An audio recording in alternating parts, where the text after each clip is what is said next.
তোমার পাপের শাস্তি তোমাকে এই জন্যই পেয়ে যেতে হবে।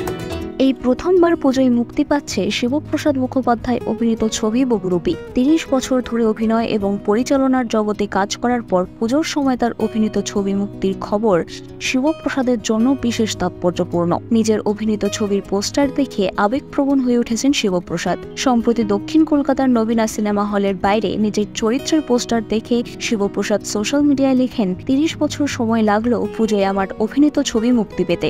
ধন্যবাদ নন্দিতা রায়, ধন্যবাদ নবীনা সিনেমা হল। তিনি আরো জানান, ১৯৯৪ সালে টলিপাড়ায় তার প্রথম কাজ শুরু হয়েছিল রাজা দাশগুপ্তের ২১ পা ধারাবাহিকে। এরপর নন্দিতা রায় ও নীতিশ রায়ের সঙ্গে ধারাবাহিকভাবে কাজ করেন তিনি। শিবপ্রসাদ মনে করেন, পশ্চিমবঙ্গে যে কোনো অভিনেতার স্বপ্ন থাকে পুজোয় তার কোনো ছবি মুক্তি পাবে, আর এই বছর তার সেই স্বপ্ন পূরণ হচ্ছে। বহুরূপী ছবির চরিত্রটি যে কোনো অভিনেতার জন্য অত্যন্ত লোভনীয় বলে উল্লেখ করে শিবপ্রসাদ বলেন, ঈশ্বর ও তার মায়ের আশীর্বাদ না থাকলে হয়তো এই ধরনের বিরল চরিত্রে অভিনয় করা সম্ভব হতো না। দর্শকদের উদ্দেশ্যে শিবপ্রসাদ বিশেষ বার্তা দিয়ে বলেন, অভিনেতা হিসেবে বারবার দর্শকদের প্রত্যাশা পূরণের চেষ্টা করেছি, আর আমি বিশ্বাস করি বহুরূপী ছবিটি দর্শকদের সব প্রত্যাশা পূরণ করবে।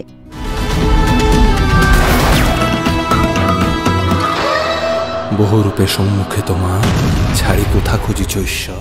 বিনোদন জগতের সব খবরাখবর সবার আগে পেতে সাবস্ক্রাইব করুন বিনোদন চিত্র ইউটিউব চ্যানেল, আর পাশে থাকা বেল বাটনটি ক্লিক করতে ভুলবেন না।